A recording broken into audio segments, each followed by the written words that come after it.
Boa noite a todos. Terminamos o encontro passado falando da dramática situação de Jó. O demônio se apresenta diante de Deus, pede autorização para fustigar a vida de Jó. Na verdade, ele pede a destruição de Jó. Deus não autoriza que ele toque em Jó, isto é, que tire a vida de Jó, mas o resto está autorizado. Então, uma catena de desgraças começa a acontecer. A primeira desgraça, vamos ao livro de Jó, nesse primeiro capítulo. O primeiro capítulo descreve exatamente tudo. O primeiro mensageiro chega para Jó e diz: os bois lavravam e as jumentas pastavam perto deles. De repente apareceram sabeus, levaram tudo, passaram a espada aos escravos. Só eu consegui escapar para trazer a notícia. Aqui, vejam, nós temos uma intervenção dos malvados. Gravem bem isso por causa da frase de Jó que está no versículo 21, mais na frente. Aqui é uma desgraça provocada pela maldade humana, pela liberdade humana. Pule agora para o versículo 16. Estando ele ainda a falar, veio outro e disse: o fogo de Deus caiu do céu, queimou, consumiu as ovelhas e os escravos. Só eu consegui escapar para te trazer a notícia. Aqui nós temos uma desgraça não provocada pela liberdade do homem. Pule agora para o versículo 17. Ainda este falava, e eis que chegou outro e disse: os caldeus, divididos em 3 bandos, lançaram-se sobre os camelos e os levaram. Passaram a fio da espada os escravos. Só eu consegui escapar para te trazer a notícia. Aqui nós temos desgraças provocadas pela liberdade humana.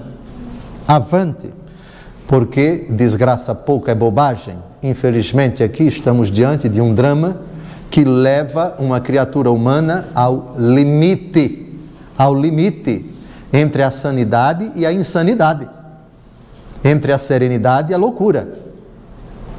Esse livro, portanto, é extremamente importante para quem sofre, para quem passa por tribulações.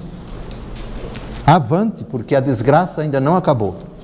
Ainda estava ele falando, e eis que entrou outro e disse: teus filhos e filhas estavam comendo e bebendo vinho em casa do irmão mais velho. Quando um furacão se levantou de repente do deserto, abalou os 4 ventos da casa e esta desabou sobre os jovens. Morreram todos, só eu consegui escapar para te trazer a notícia.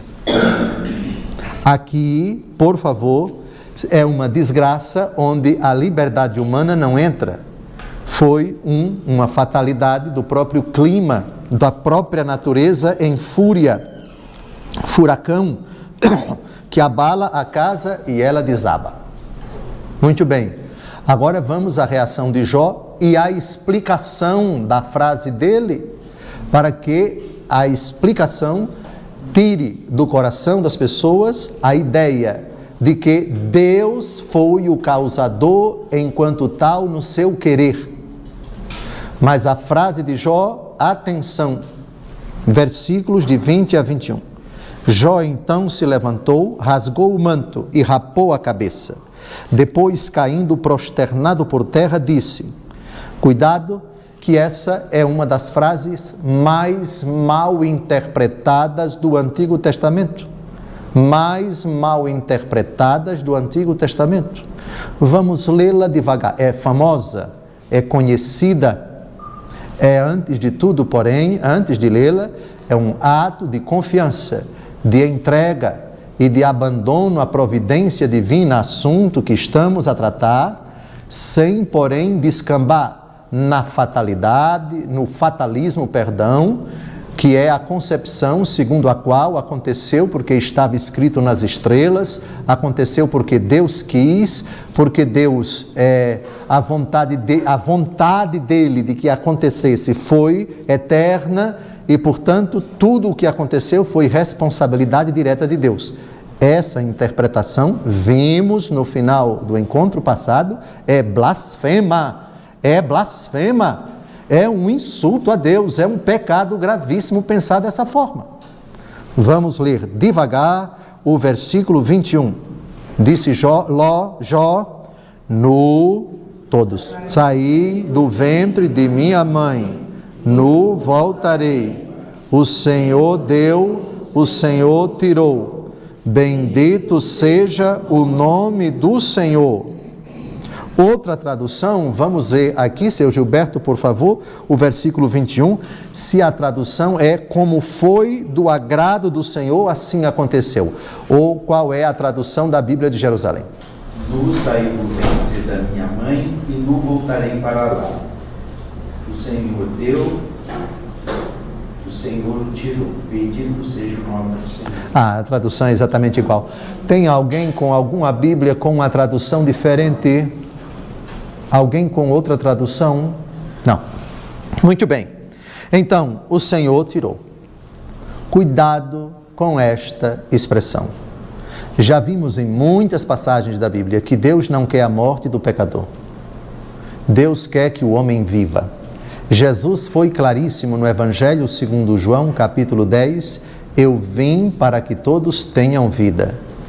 E ele levou essa afirmação à radicalidade exatamente morrendo por nós, para que não morrêssemos. Morreu e ressuscitou para que tivéssemos vida.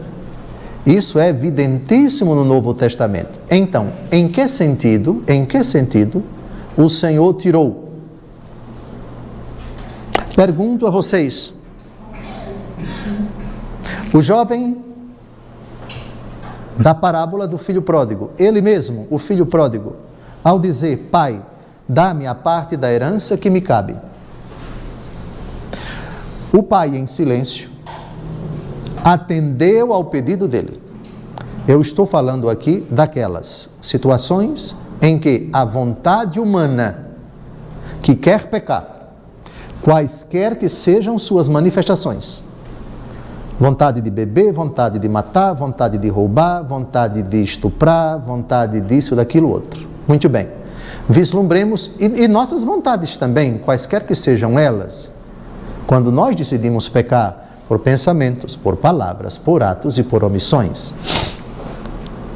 Na figura do filho pródigo, dá-me a parte da herança que me cabe.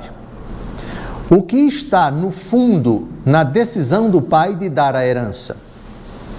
O pai teve vontade de dar a herança? Pode-se dizer que o pai teve vontade que o filho partisse? Pois uma coisa é dar a herança ao filho, outra coisa é com a herança o filho pecar. A vontade de pecar é do filho. Portanto, é exclusiva dele. O mau uso que ele vai fazer da herança é algo exclusivo dele. O pai respeita a decisão do filho e dando a parte da herança, ou seja, autorizando o filho a tomar posse daquilo que pertence ao pai. O que é que pertence ao pai em nós? Tudo, menos o pecado.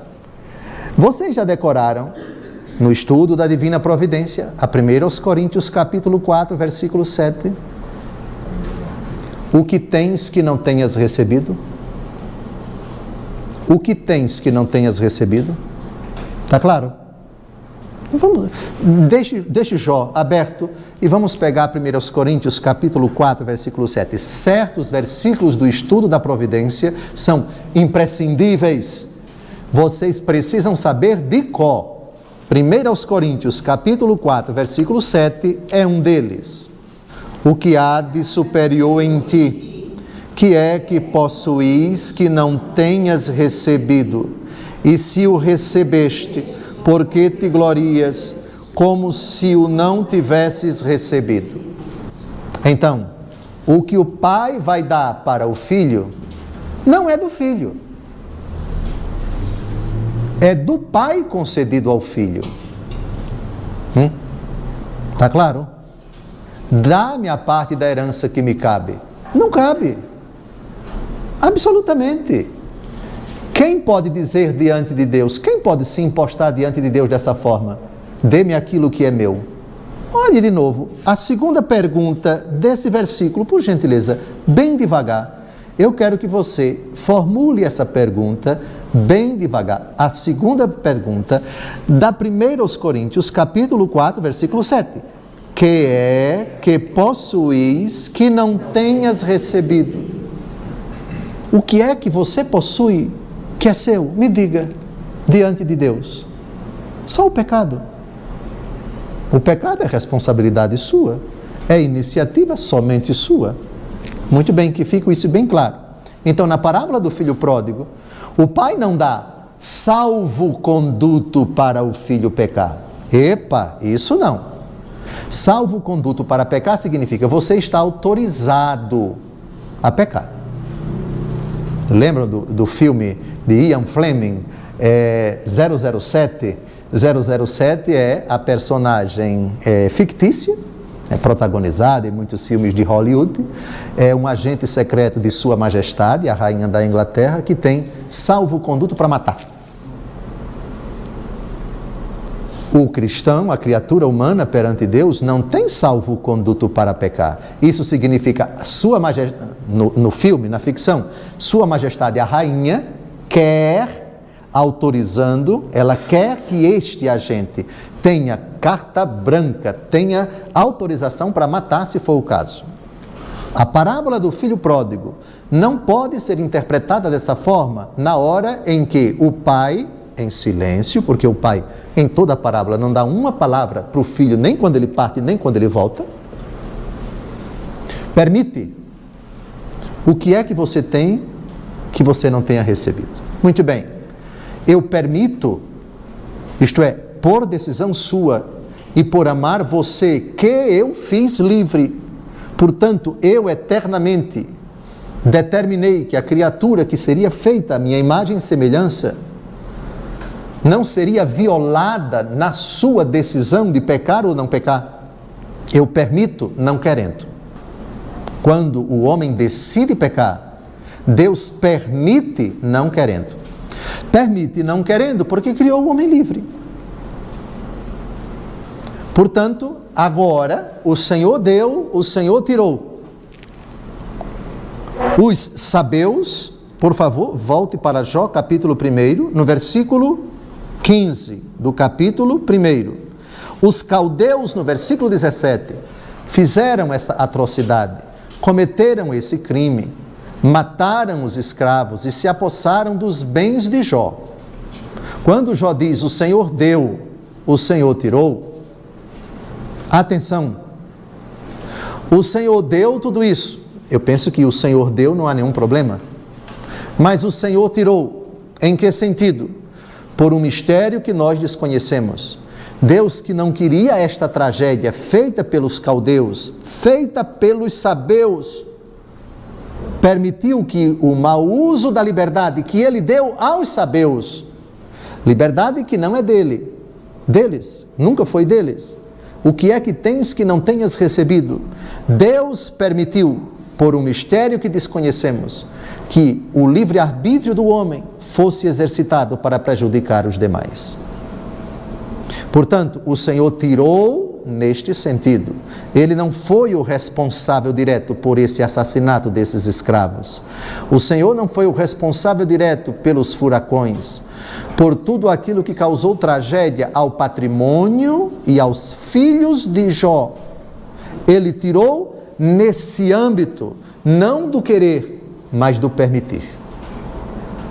Claro que cada um pode objetar, entrando no mistério de Deus, algo que eu já disse: o mistério da iniquidade e o plano da providência divina são, como o próprio nome diz, mistério.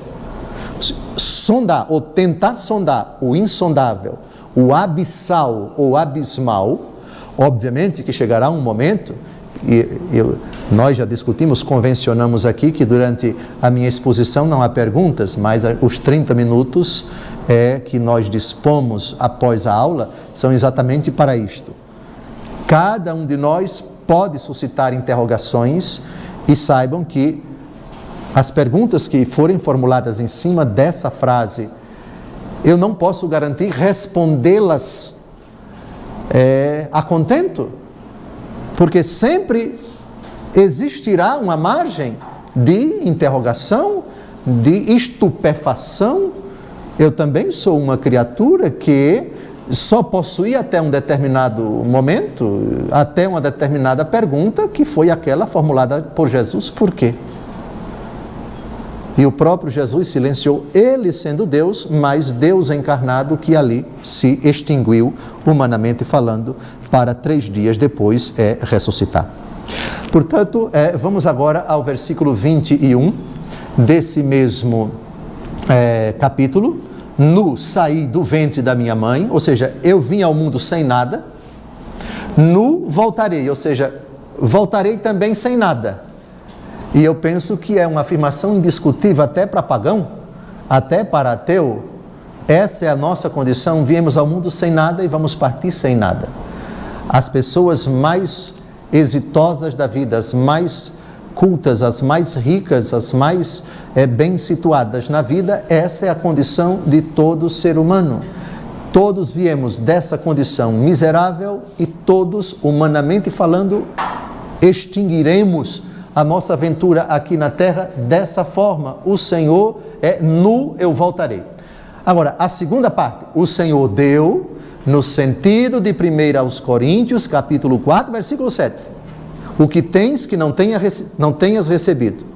A resposta a gente dá, só o pecado. Mas o pecado é iniciativa nossa, Deus não tem nada a ver com isso.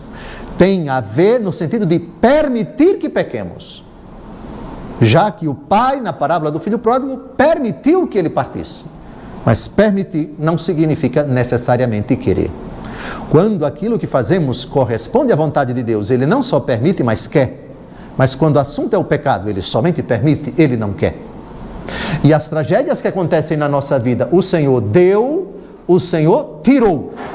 Tirou nesse sentido. O providente Deus, que tem as chaves da história, que nada escapa de suas mãos, permite que as tragédias aconteçam na nossa vida, sem que Ele queira. Aqui nós temos o exemplo claro, no capítulo 1 de Jó, de tragédias motivadas pela decisão humana e tragédias não motivadas pela decisão humana. Fogo, chuva, tempestades e assim por diante. Bem, o mistério, porém, continua. Me permitam agora uma reflexão muito interessante que Santo Agostinho, sempre ele, aqui é uma obra em português, a obra mais monumental, em 2 volumes, esse é somente o primeiro volume, o segundo volume eu deixei em casa. A Cidade de Deus. Santo Agostinho viveu numa época muito difícil para o Império Romano, a queda do Império. A invasão dos bárbaros, vocês sabem, não é? Que invadiram o outrora pujante Império Romano, invade o norte da África. Os invasores estão às portas da cidade de Hipona. Toda a civilização cristã, desde Constantino, que é o primeiro imperador que se fez cristão e que proibiu a perseguição aos cristãos, não foi com ele que o cristianismo se tornou a religião oficial do Estado, mas com Teodósio, um pouquinho mais para frente. Mas Constantino permitiu que a igreja, que o cristianismo fosse uma das muitas religiões do Império, mas ele mesmo se fez católico, ele mesmo se fez católico. Muito bem. Então, Santo Agostinho viveu bem mais para frente de Constantino. E ele reflete as ruínas de Roma, a hecatombe, que a tragédia da cidade de Roma, de todo o império, não é? Do cristianismo que já havia impregnado a sociedade, a cultura, a política, enfim, e os bárbaros, que não eram cristãos, eram vistos como uma ameaça. Então, muitas atrocidades, muitos cidadãos romanos sendo mortos, o império jogado às baratas, decadência moral no exército, enfim, afastamento de Deus, a convulsão, o crollo, como dizem os italianos, a queda mesmo, não é? O desmoronamento de uma civilização. E Santo Agostinho faz essa reflexão. Língua portuguesa, bem, e Santo Agostinho, no capítulo 10, da primeira parte do livro A Cidade de Deus. É uma obra monumental, é a civilização na ótica cristã. A civilização do seu tempo, verdadeiramente, e ele faz uma reflexão para rebater os ataques que os pagãos fizeram ao cristianismo. Sabem qual foi? Pois é. Agora que o Império Romano é cristão, e o cristianismo está ruindo, e o império está desabando, a culpa é dos cristãos. A culpa é do Deus dos cristãos. Um Deus que fracassou na cruz. Um Deus que perdeu. Entenderam o ataque? Isto é, se o seu Deus é tão poderoso, se ele ressuscitou, se ele vive, e esta sociedade pertence a ele, o imperador é cristão, todo mundo tem que ser cristão, tudo aqui está impregnado de cristianismo, por que essa desgraça? Onde está o Deus de vocês? É bonito? É muito bonito você ler essa obra monumental. Quem se dispuser a ler 1 hora por dia, vai ler em um mês. Um mês vai ler essa obra, porque o outro livro é tão grosso como esse. Então, eu disse para vocês que toda a obra de Santo Agostinho, 1 hora por dia dá 25 anos, né? Para você ler a obra. 2 horas por dia dá 50 anos. Mas somente essa obra dele, ela é monumental. E aqui me permitam ler a reflexão que ele faz. Olha o título do capítulo 10 da primeira parte. Prejuízo algum causa aos santos a perda das coisas temporais. É um capítulo muito, muito importante para quem sofreu por ter perdido, por ter tido prejuízo nos investimentos, nos negócios, porque perdeu aquela casa, porque construía, ela desmoronou, porque faliu, porque, enfim. Mas aqui também ele trata da perda dos entes queridos de forma misteriosa. Me permitam a leitura para atiçar a curiosidade de vocês em adquirir essa obra monumental de Santo Agostinho.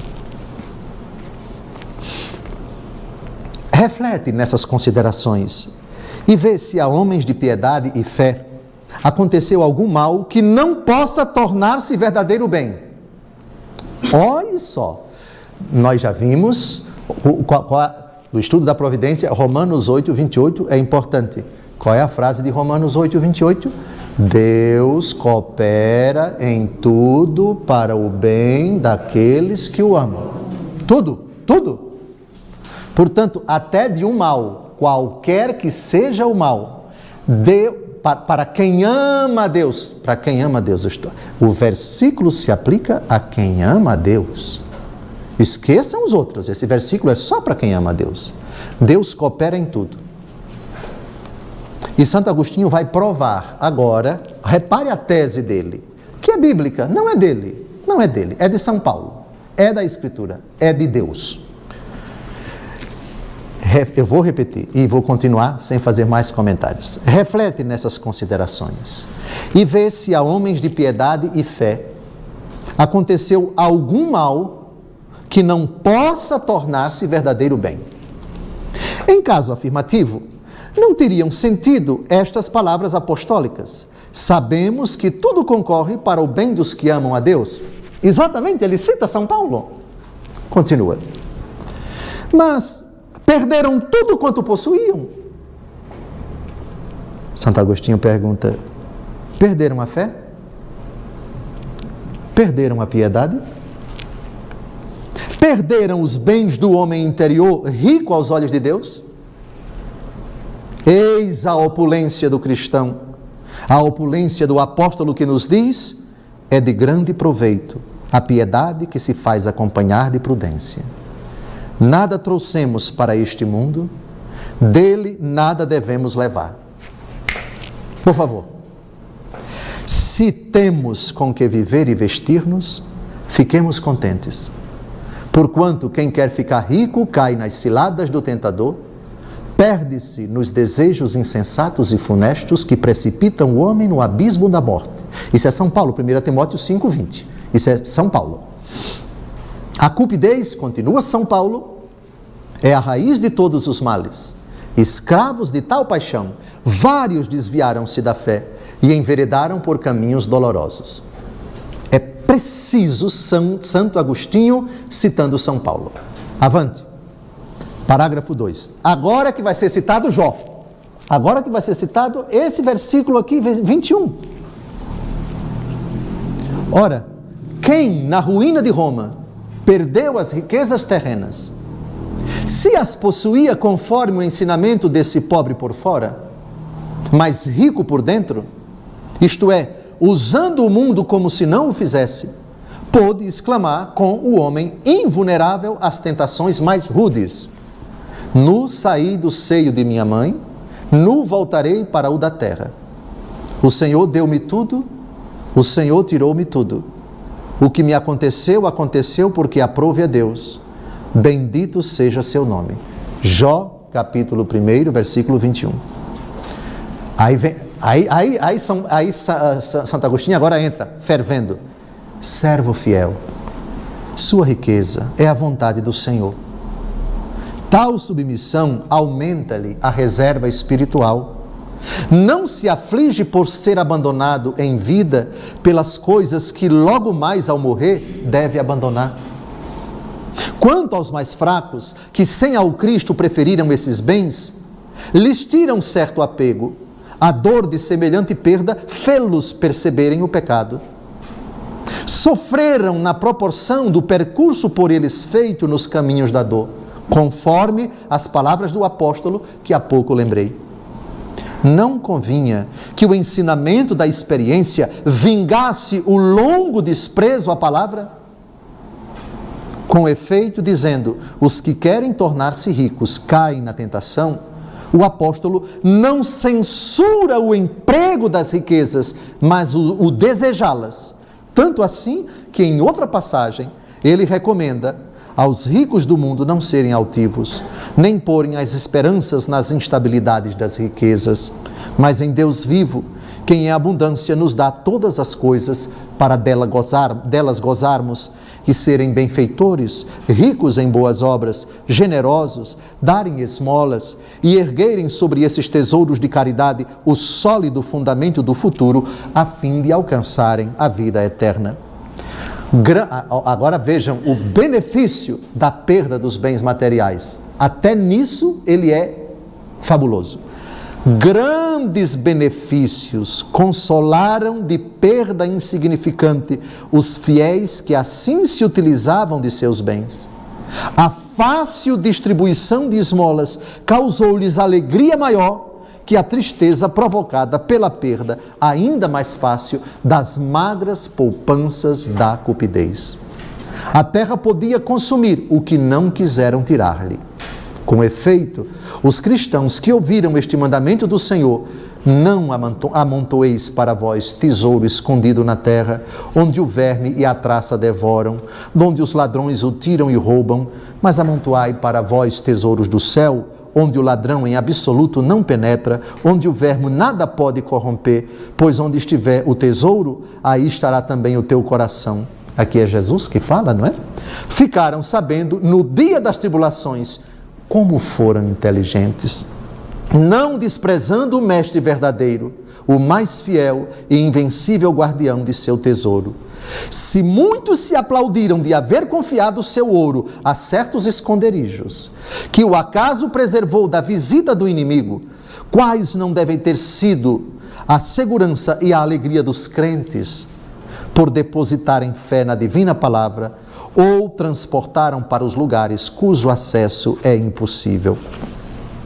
E continua a bela reflexão, que eu não posso, por razões óbvias, aqui me procrastinar, divagar nessa bebida espiritual que eu recomendo que vocês depois se embriaguem com ela.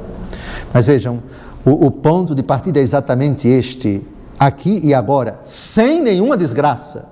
Vislumbremos agora, todos nós, eu espero, todos nós, desfrutando daquilo que Deus nos concedeu mediante nossa saúde, nosso esforço, nosso trabalho, o seu patrimônio, os seus filhos, o seu investimento, os seus bens materiais, etc. Como o apóstolo Paulo diz, quem tem viva como se não tivesse. Quem tem esposa, viva como se não tivesse. Quem possui, viva como se não possuísse, porque a figura deste mundo passa. Quem se relaciona dessa forma, desprendida, não apegada, isto é, o sentido da minha vida é isso, se isso me faltar eu vou entrar em pandarecos, eu vou virar a cabeça, vou ficar louco, não vou admitir isto, meu orgulho vai ficar profundamente ferido, como é que eu vou me enxergar diante das minhas colegas, o que é que as minhas colegas vão dizer de mim? É impressionante, mas não são poucos os cristãos que pensam assim. O que as minhas colegas do grupo de WhatsApp vão dizer se eu não usar mais aquela roupa, se eu não for mais para aquelas festas, se eu começar a repetir o meu vestuário, isto é, ai, menina, a roupa que você usou foi na semana passada, veja, mas que falta de criatividade, estás repetindo. Não, esse pensamento ridículo, patético, o que é que os outros vão dizer? Como é agora que eu vou me impostar diante da sociedade, sem o carro do ano, com um carro modesto, com um motor que bate, com a lataria que não está bem pintada, etc. Eu agora que não tenho mais dinheiro para tingir o cabelo, o que é que minhas colegas vão dizer lá na cabeleireira, etc. É típica atitude de quem vive como se aquilo fosse seu, como se aquilo desse uma segurança, uma estabilidade, uma felicidade, como se a felicidade estivesse atrelada a tudo isso. Quando São Paulo diz, aquele que come, como se não comesse, aquele que tem, como se não tivesse, aquele que tem esposa, como se não tivesse, aquele que possui, como se não possuísse, porque a figura deste mundo passa. Quem encara os bens e as pessoas que Deus colocou na sua vida dessa forma, quando perde tais coisas ou tais pessoas, a atitude dele é a de Jó. O Senhor deu, o Senhor tirou. Eu tenho consciência. A mãe. Eu tenho consciência de que aquele que eu estou gerando no meu ventre não é meu. Pertence ao meu Deus. O que tens que não tenhas recebido. Quem disse que o filho é teu em absoluto? Claro, tu podes dizer no sentido translato, no sentido humano, este é o meu filho. Corretíssimo, meu filho. Agora lembre-se, à luz da fé, diante de Deus, 1 Coríntios 4:7, o que tens que não tenhas recebido. Ou seja, o filho é teu, mas tu recebeste de Deus. Portanto, na hipótese inimaginável não, mas indesejável, de um filho se está esvaindo, ou o filho vai partir para morar nos Estados Unidos, ou no outro lado do mundo, e a senhora não sabe se vai vê-lo jamais, etc. Oh, eu estou morta, estou passada, um pedaço de mim parece que se foi. Eu até compreendo essa frase, mas em termos, por favor, não é? Porque o filho não é o sentido da vida. A senhora tem consciência já quando o menino estava sendo gerado no ventre da senhora, que um dia isso acontecer. Isto é, a senhora gera o filho para o mundo, e o mundo no sentido, chega uma hora, meu filho, em que esse mundo aqui onde eu vivo vai se tornar pequeno para você. Eu tenho que educar você para que novos horizontes se abram.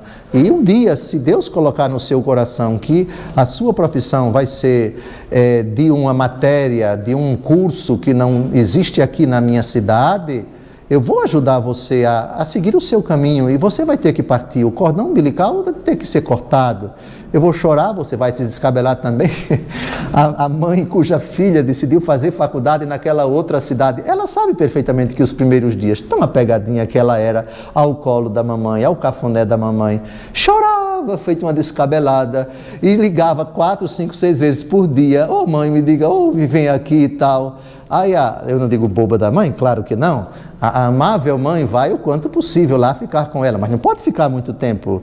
Não pode, também por outro lado, não pode, nem pode estar sempre, nem pode também passar muito tempo. Vai de vez em quando, sim, minha filha, está certo, chore bem, o curso como vai? E assim, pô, é sua vida, minha filha, é sua vida. Da mesma forma, casamento, né? Casou, etc., seguiu o seu caminho. Nos primeiros dias, a menina muito apegada, tal, mora a 10, 15 quilômetros da casa do pai e da mãe. Ótimo, é bom não ficar muito perto. Enfim, a filha quando casa, já se diz, convém que ela visite a mãe de vez em quando, nem com chinela havaiana, nem com mala. Com chinela havaiana significa estar bem pertinho de casa.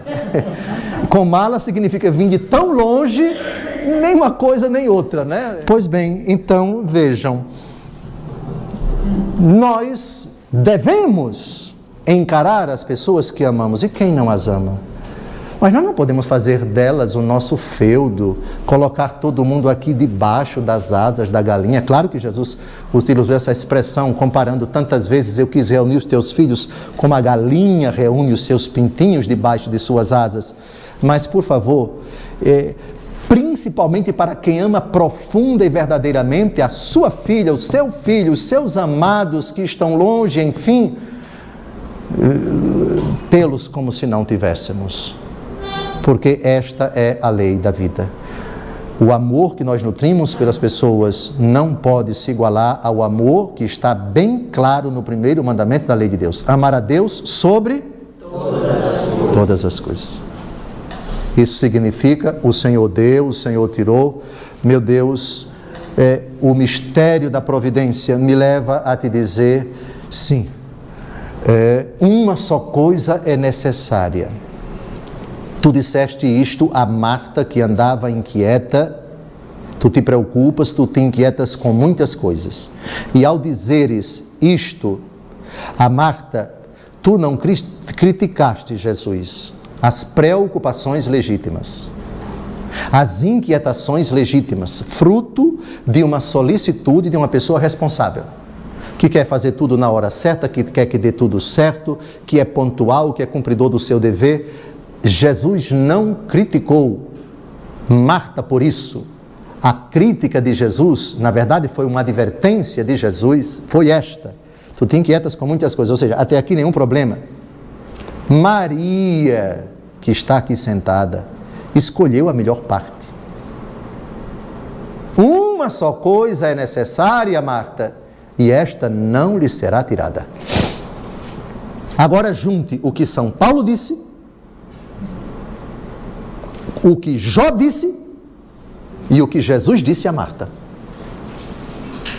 O nosso grande patrimônio, a nossa grande riqueza. Muito bem, avancemos. Agora, nós vamos para, de novo, a oração. Em Mateus capítulo 6, versículo 8. Esse texto, no estudo da providência, é fundamental, é imprescindível. Não os imiteis, porque vosso Pai sabe o que vos é necessário antes que vós lhe peçais. Vimos no encontro passado, e é importante matizar, que esse texto tem levado algumas pessoas a uma conclusão indevida. Ora, se Deus sabe do que é necessário antes que eu peça, então eu não vou pedir porque Ele já sabe. O que é que se esconde por trás desse sofisma? O que é que se esconde por trás desse raciocínio? Uma coisa presunçosa, uma coisa pedante. Aquilo de que eu preciso, Deus só vai saber no dia em que eu pedir. Ou seja, como se Deus não soubesse de tudo. Então, se eu não vou pedir, é porque Ele já sabe. Então, eu não peço porque Ele já conhece tudo. E eu pensava que Ele não conhecia.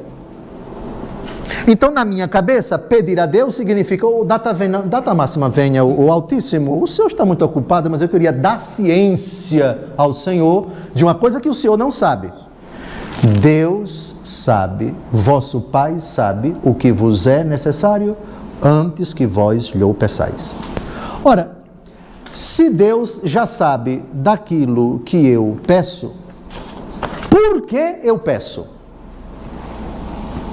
Quais foram os santos que responderam, cada um numa ótica muito interessante, que nós já citamos, e talvez um ou dois textos que nós já citamos, precisamos repetir. Santo Agostinho disse uma frase fabulosa, depois São João Crisóstomo, Depois, São Gregório Magno.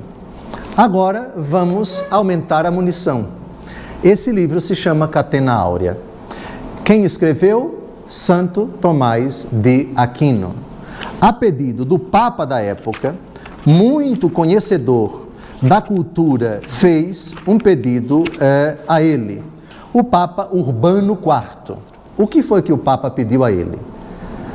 Tomás, faça um levantamento de tudo que os principais padres e doutores da igreja escreveram sobre cada versículo dos evangelhos.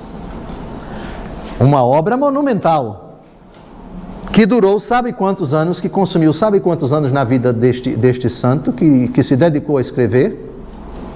4 ou 5 anos para ele escrever. Olha que essa obra aqui, em língua portuguesa, é só sobre o evangelho de Mateus. Mateus, língua portuguesa. No final, eu darei para vocês o nome do site, o telefone da editora, enfim, para vocês pedirem. E já saiu o Evangelho segundo Marcos. Então, é uma obra que eu recomendo.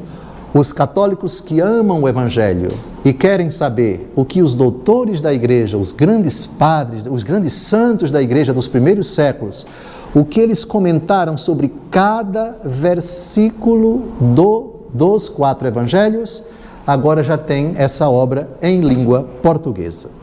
E sobre este versículo aqui, vosso Pai sabe do que vos é necessário antes que vós o peçais, eu quero dar um presente para vocês, terminando assim a aula, o que São Jerônimo disse, o que São João Crisóstomo disse, e 3 passagens de Santo Agostinho. Tem também São Gregório Magno, tem também ainda Cassiano, nas suas colaciones, mas o tempo não dá. Eu escolhi os de uma intuição talvez mais profunda no meu entendimento. Todos eles têm interpretações, intuições belíssimas sobre cada versículo. Eu só vou ler 5 passagens, 3 de Santo Agostinho, uma de São João Crisóstomo e uma de São Jerônimo, sobre esse versículo aqui. Com a palavra São Jerônimo. São Jerônimo, doutor da igreja, tradutor da Bíblia do grego e do hebraico para o latim, a tradução chamada Vulgata, que era o latim vulgar, falado e escrito no Lácio. Latim vem de Lácio, é uma parte da região da Península Itálica, hoje Lácio, que é uma província da Itália, mas antes o Lácio era bem mais amplo do que o atual Lácio de hoje. Então, São Jerônimo diz o seguinte,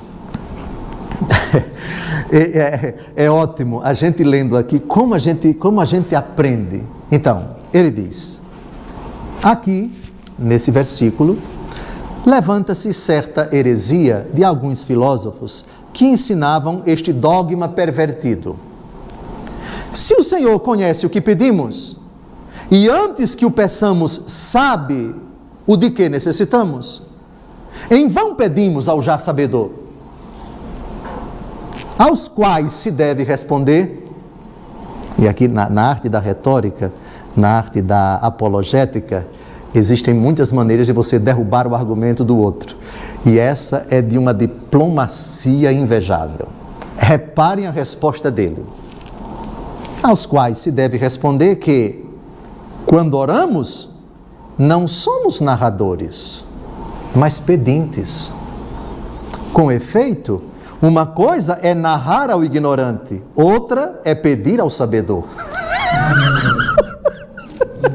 Impressionante. Quem diz que eu não vou pedir a Deus porque Ele já sabe?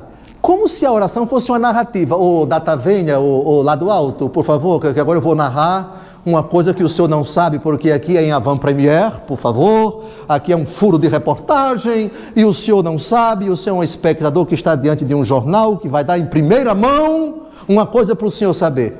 Quem disse que a oração é narrativa? A oração é súplica. E quem disse que Deus é espectador? Deus não é espectador. Deus é aquele que te ama. Deus é o sabedor daquilo de que tu necessitas. Tu vais pedir aquele que já sabe do que te é necessário e daquilo que tu irás pedir. Que intuição profunda. Só São Jerônimo. Agora vamos a São João Crisóstomo. São Jerônimo, vocês sabem, passou os 15 ou 20 anos últimos de sua vida, 15 anos de sua vida em Belém, Judá, Belém. Existe uma basílica de São Jerônimo ao lado da Basílica da Natividade e tem a gruta onde São Jerônimo viveu com algumas mulheres religiosas consagradas, enfim, ele passou boa parte da vida dele só traduzindo a Bíblia e escrevendo dezenas de cartas, enfim.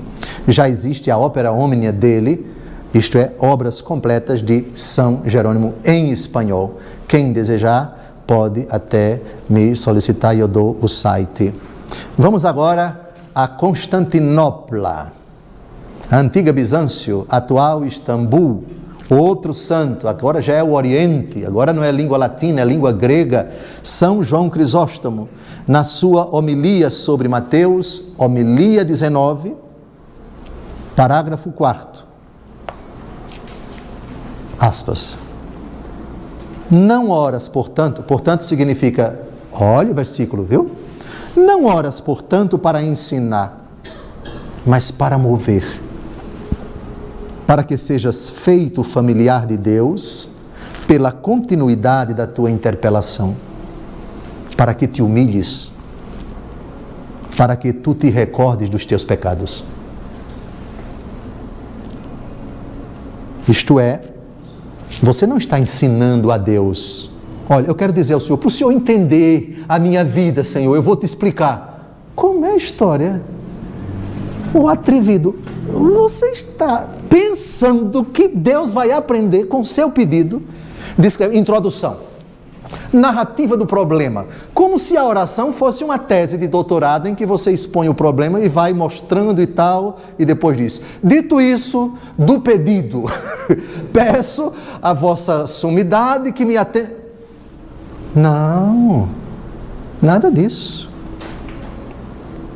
Não oras para ensinar, mas para mover. Ou seja, eu te peço aquilo que tu já sabes, mas eu me uno tanto ao teu coração, para que quando tu decidires, ó Deus, aquilo que já está decidido, quando tu manifestares, ó Deus, aquilo que tu já sabes que irás me conceder desde toda a eternidade, o meu coração se una de tal forma a ti, que o cumprimento da tua vontade eu aceite docilmente.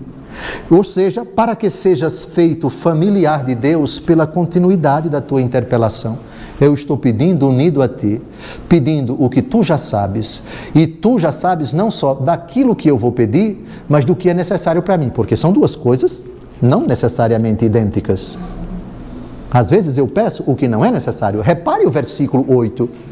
Se é dito que Deus já sabe do que eu vou pedir, claro que Deus já sabe do que eu vou pedir. Mas aqui é dito, Deus sabe o que é necessário.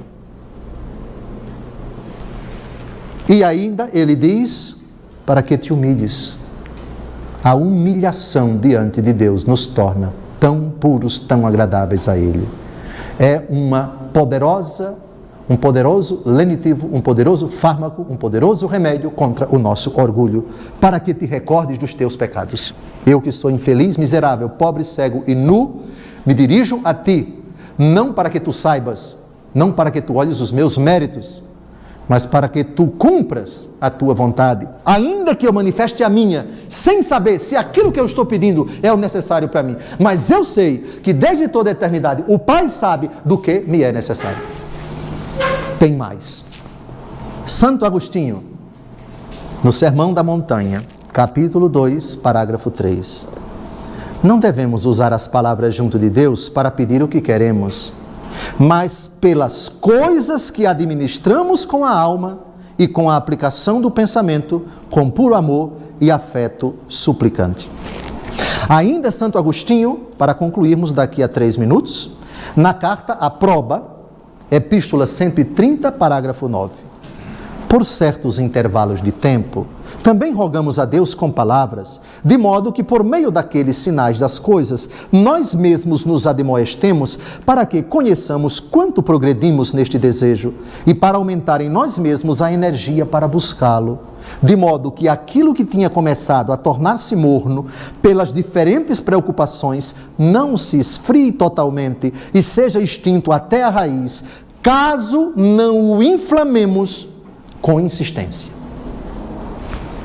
São-nos, portanto, necessárias palavras pelas quais sejamos movidos e pelas quais examinemos o que pedimos, não pelas quais pensemos que o Senhor será instruído ou curvado. Interessante. Muito interessante. E para concluir, ainda o grande Santo Agostinho, no Sermão da Montanha, na sua obra Sermão da Montanha, capítulo 2, versículo 3, última citação, e com ela encerramos a aula de hoje. Mas pode-se muitas vezes perguntar se a oração feita por ações, seja por palavras, qual é a necessidade da oração, se Deus já conhece o que nos é necessário? Olha a explicação dele. O próprio esforço da oração purifica e serena nosso coração e torna-o mais capaz de acolher os dons divinos, que nos são infundidos espiritualmente. Pois Deus não nos ouve pela ambição de nossas preces. Ele que está sempre pronto a nos dar a sua luz. Mas nós nem sempre estamos prontos a recebê-la quando somos desviados para as outras coisas. Na oração, faz-se, portanto, a conversão do corpo a Deus e a purificação do olho interior quando são temporariamente afastadas aquelas coisas que desejávamos, de modo que a penetração de um coração puro possa receber a luz pura e nela permanecer com alegria, pela qual a vida bem-aventurada se aperfeiçoa. Repare o papel espiritual da oração. Enquanto você não reza, as preocupações da vida tornam você morno, tornam você apático, tornam você indiferente para as coisas de Deus. O papel da oração, portanto, que não visa a mostrar para Deus aquilo que Ele precisa saber, ensinar a Deus, fazer um relatório sobre aquilo que nós pretendemos, desejamos, não. É, nesse texto, acender o nosso coração, porque é preciso inflamá-lo desta chama. Não ardia o nosso coração quando ele nos explicava as Escrituras? Quem disse isso? Cleofas e o seu companheiro Emaús. Pois bem, rezando, o seu coração está inflamado. Espero em ti, confio, meu coração confia, meu coração aguarda e eu não desanimo. E eu estou sedento assim como a corça suspira pelas águas. Senhor, ouve minha prece. Senhor, aguardo o cumprimento de tua palavra. Solicito esta dádiva, este milagre, este favor. E não vou desanimar. E meu coração se abrasa cada vez que eu começo a rezar. Terminamos uma parte pequenininha do estudo da providência. Eu acho que hoje foi particularmente bonito, por causa da ajuda desses grandes homens de grande envergadura intelectual e espiritual. No próximo sábado, se Deus quiser, continuamos o estudo do papel, do porquê, da importância, da necessidade da oração como cooperador da providência. Deus determinou, Deus que já sabe de tudo, determinou que nós cooperássemos no tempo com aquilo que eternamente Ele já decidiu. Boa semana, bom domingo, até o próximo sábado, se Deus quiser.